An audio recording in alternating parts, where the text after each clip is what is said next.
Married at First Sight Australia, Episode 9, The Commitment Ceremony. I'm back again.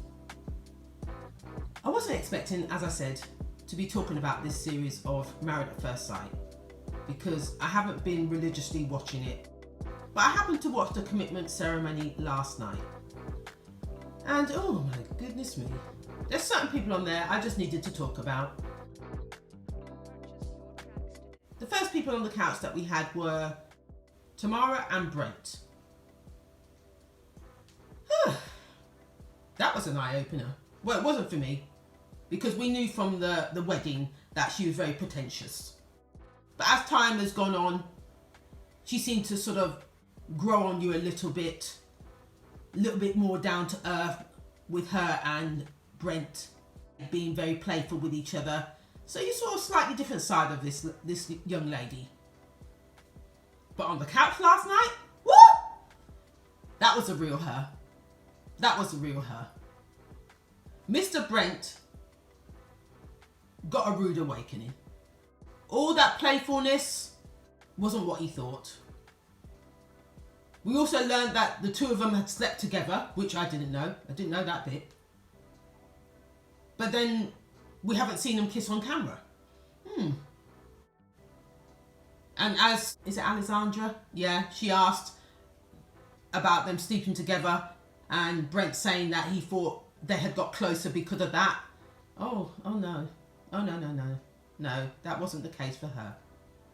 He's never going to be good enough for her. I had my own view of her from the beginning and it hasn't changed. That already gives me red flags.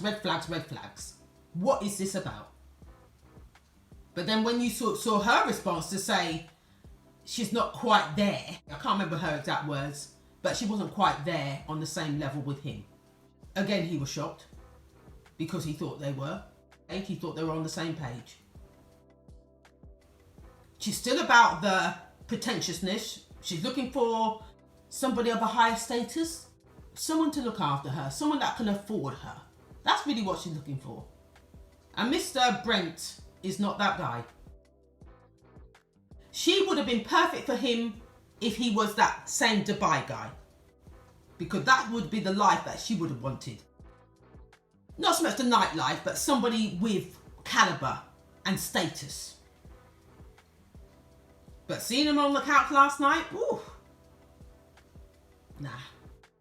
I like this Brent here. Much more humble, appreciative. Miss Tamara now is on a whole different scale. I knew from the beginning they weren't compatible. We saw it at the wedding. We saw it. But then, as the show goes on, you sort of get slightly carried away to think, will it work? Will it work? Maybe it might. But my first instincts were, it wasn't going to work. Because when Mr. John asked her whether Brent was enough for her, did you see her stutter? Did you see her stutter? That said it all for me. I didn't need to know anything else. She's very much about hypergamy.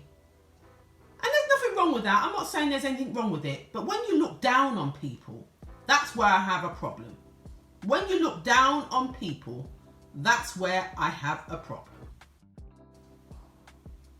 So that's why I'm going to leave it with those two. The last couple I like to talk about is Selin and Anthony. I don't even know where to start with that girl. Anthony I like.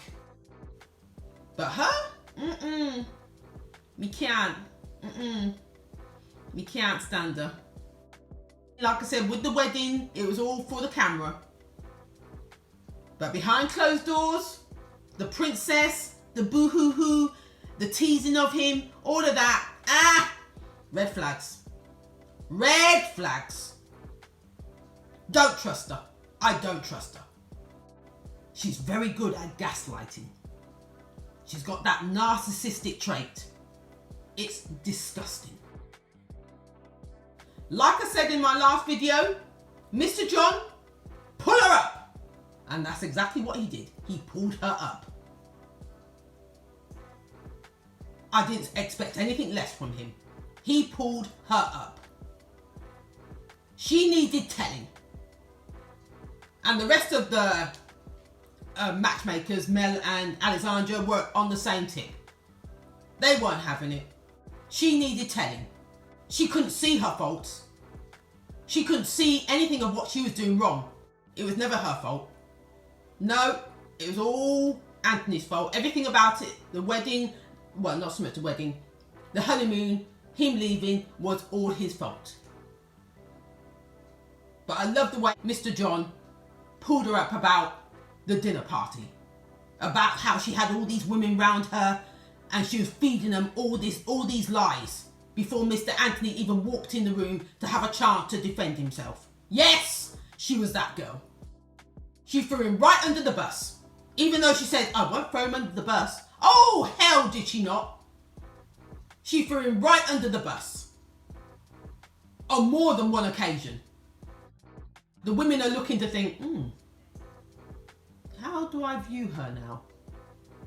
Because she had me wrapped up in her lies. That's what they're thinking now. She had me wrapped up in her lies. Only to see her now on the couch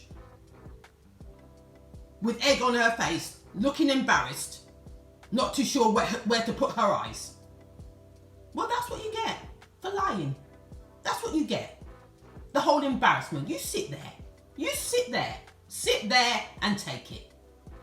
Just the same way Anthony had to take it at the dinner party. Now it's your turn to sit there and take it. I'm so glad Mr. John went in on her the way he did. I'm so glad. She needed telling off. Because her behaviour is disgusting. She's a typical gaslighter. Now she reminds me of, God, who's the guy from the last series? What's his name? James was a gaslighter when it came to Joe. In this series, Miss Selin is the gaslighter where it comes to Anthony.